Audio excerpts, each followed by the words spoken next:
నమస్కారం అండి. నేను మీ నటు రవికుమార్. రియల్ భూమి వీక్షకులకు పునఃస్వాగతం.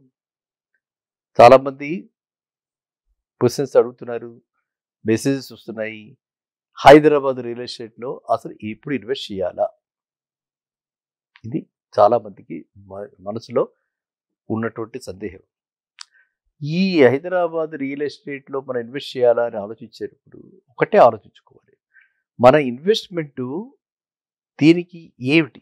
Link to some event in ఫ్యామిలీయా?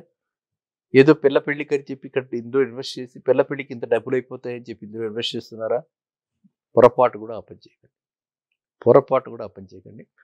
అదేవిధంగా ఎవరైనా మన ఇక్కడ ఇన్వెస్ట్ చేస్తే ఈ ఇతర ప్రాంతాల కంటే ఎక్కువ సంపాదించవచ్చు, 2 ఏళ్లలో డబుల్ అయిపోతుంది, 3 ఏళ్లలో డబుల్ అయిపోతుంది ఇన్వెస్ట్ చేస్తున్నారా? అది కూడా పనికిరాదు. ఈ తరుణంలో ఇప్పుడున్న ప్రస్తుతం ఉన్న వాతావరణం అంటే రాజకీయ వాతావరణం, ఇప్పుడు ప్రస్తుతం ఉన్న అనిశ్చల పరిస్థితుల్లో మనము ఇలా నిశ్చలంగా ఉన్నటువంటి ఇది టార్గెట్ అయితే మనకు కావాలి. మనకైతే ఈ లయబిలిటీ హెడ్ మీద ఉంది. పిల్లాడు చదువుకో, పిల్ల పెళ్ళికో ఏదో ఒకటి ఈవెంట్కి మనకి డబ్బులు కావాలి అని మనకు ఖచ్చితంగా అది ఉన్నప్పుడు మాత్రము మీరు ఇలాంటివి చేయకండి.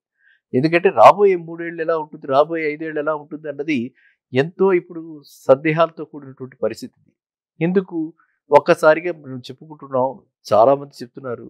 ఎందుకని ఒక్కసారిగా ఇటు వేరియస్ ఫ్యాక్టర్స్ అన్నీ కూడా హైదరాబాద్ నుంచి ఇన్వెస్టర్స్ని దూరం చేస్తున్నాయి. నెగిటివ్ సెంటిమెంట్ రావటం వల్ల ఇన్వెస్టర్స్ హైదరాబాద్కి రావట్లా, దూరంగా ఉంటున్నారు. సో ఎక్కడ వాళ్ళకి పాజిటివ్గా ఎక్కడ ఎక్కువ రిటర్న్స్ వస్తాయో అక్కడికి వెళ్తున్నారు. ఇది ఒకవైపు. ఇక మనం ప్రపంచంగా మొత్తం చూస్తే అటు పక్కన స్టాక్ మార్కెట్ పడిపోతుంది, ఢమ్మాలంటూ.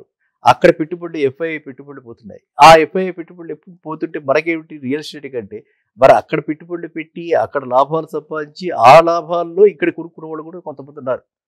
ఆ లాభాన్ని మార్జిన్ మనీగా తెచ్చి ఇక్కడ బ్యాంకు లోన్ తీసుకుని చేస్తున్న వాళ్ళు కూడా కొంతమంది ఉన్నారు.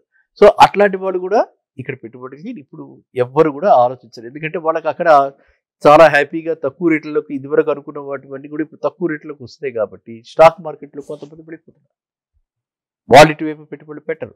సో అందువల్ల హైదరాబాద్లో ఎవరైనా సరే ఈ రోజున తెలంగాణ అంటే హైదరాబాద్ ఒకటి తెలంగాణ మొత్తంలో ఎవరైనా సరే కొనుక్కోదలుచుకుంటే వాళ్ళు దానిలో ఉండటానికి మాత్రమే కొనుక్కోవాలి. లేదా ఒక టైం హొరైజన్ పెట్టుకోండి. ఏది ఇది ఓకే, నాకు 35 ఏళ్ళే, మా పిల్ల పెళ్ళప్పటికి నేను ఇంకా 15 ఏళ్ళు టైం ఉంది అని అలాగా మినిమం ఒక 5 years and above. 5 years below ఉన్నవాళ్ళు కాదు, టార్గెట్ 5 ఇయర్స్ అబోవ్ ఉన్నవాళ్ళు మాత్రం ఇప్పుడు పెట్టుబడి పెట్టుకోవచ్చు, హ్యాపీగా పెట్టుబడి పెట్టుకోవచ్చు. ఎందుకని ఇప్పుడు కాస్త ప్రైసెస్ తగ్గాయి, కాస్త ఎక్స్పెక్టేషన్స్, డిమాండ్స్ అన్నీ కూడా తగ్గాయి ఫ్రమ్ మన బ్రదర్స్ బిల్డర్ కమ్యూనిటీ నుంచి. కాబట్టి వాళ్ళు కూడా ఇప్పుడు ఏంటి ఇదివరకట్లాగా ఓ అని చెప్పి పెద్ద పెద్దవి ప్రామిసులు చేసేసి మొదలు చేయట్లేదు. వాళ్ళు మోడరేట్గా కన్స్ట్రక్షన్స్ చేస్తున్నారు. ఇప్పుడు మళ్ళీ ఇంకొక విషయం చెప్పాలి మీకు, ఎవరు కూడా ఇప్పుడు ఈ తరుణంలో హైరేజ్ అపార్ట్మెంట్స్కి వెళ్ళకండి. హైదరాబాద్ లాంటి ప్లేస్కి హైరేజ్ అపార్ట్మెంట్స్ వెళ్ళాల్సిన అవసరమే లేదు.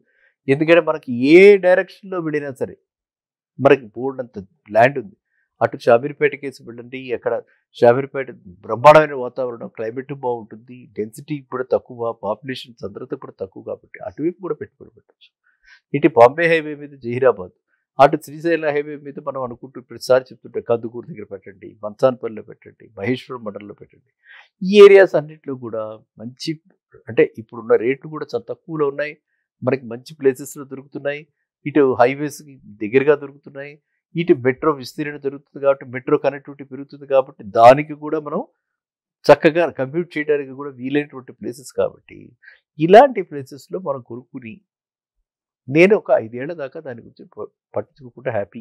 5 ఏళ్ల తర్వాత దాన్ని అమ్ముతా, లేకపోతే 5 ఏళ్ల తర్వాత అక్కడ ఇల్లు కట్టుకుంటా, లేకపోతే 5 ఏళ్ల తర్వాత అక్కడ ఏదైనా మన కావాల్సిన విధంగా మనం ఏదో చిన్న ఫామ్ హౌస్ కట్టుకుంటాం. ఇట్లాంటి ఆలోచనలు ఉన్న వాళ్ళకు మాత్రమే ఇది సరైన సమయం.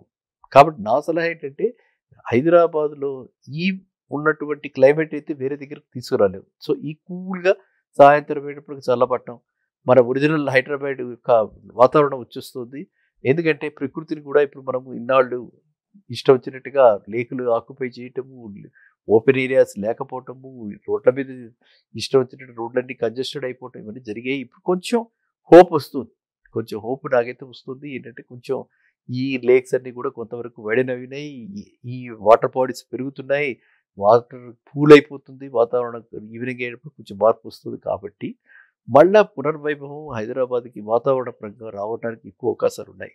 కాబట్టి Hyderabad will remain A hot destination for those ఎవరికి ప్రకృతి ప్రేమికులకి.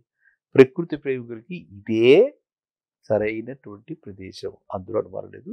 సో చక్కగా వికారాబాద్ వైపు, శంకరపల్లి, వికారాబాదు, మనం చెప్పుకున్నటువంటి మహేశ్వరం, ఈ ఏరియాస్లో మనకి ఎక్కడైతే మనం ఎప్పుడప్పుడు 15,000 ఉంటే 200 గజాలే కొనుక్కోండి, 30 లక్షలు పెట్టి బ్యాంక్ లోన్ తీసుకోండి, బ్యాంక్ పరంగా తీసుకుని ఆ విధంగా మనం ముందుకు వెళ్తే ఖచ్చితంగా మీరంతా కూడా ఒకటి మాత్రం గ్యారంటీ, అందరూ కూడా లక్ష్మీ కటాక్షం పొందటంలో మాత్రం సఫలీకృతులు అవుతారు.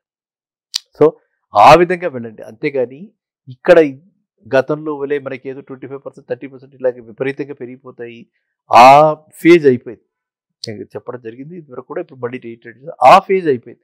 ఎందుకంటే రాష్ట్రం అప్పుడే పుట్టడం, రాష్ట్రం ఆ విధంగా పుట్టిన తర్వాత ఒక ఫస్ట్ 5 years నిలదొక్కుకోవటం, తర్వాత 5 years ర్యాపిడ్ గ్రోత్, యాక్సిలరేషన్ అంటారు ఫిజిక్స్లో, అలా యాక్సిలరేటెడ్ గ్రోత్ వచ్చింది. కాబట్టి ఈ రోజున అన్నీ ఉన్నాయి. కాబట్టి ఇక్కడ కొత్త కంపెనీలు రావడానికి, ఇక్కడ ఏ కొత్త కంపెనీ ఉందని రావడానికి, ఇక్కడ అన్ని కంపెనీలు ఆల్రెడీ వచ్చేసాయి, ప్రజెన్స్ ఆల్రెడీ ఉంది. కాబట్టి ఇక్కడ స్కోప్ తగ్గిపోయింది, కొత్త పెట్టుబడులు రావడానికి స్కోప్ తగ్గిపోయింది. ఈ గవర్నమెంట్ ఆ గవర్నమెంట్, ఏ గవర్నమెంట్ అయినా సరే ఫస్ట్ వాళ్ళందరూ కూడా వచ్చుతారు. అందరు వాళ్ళకి అప్పుడు ఆ రోజుల్లో రేట్లు కూడా చాలా తక్కువ ఉన్నాయి కాబట్టి వాళ్ళందరూ ముందర వచ్చి అడ్వాంటేజ్ తీసుకున్నారు.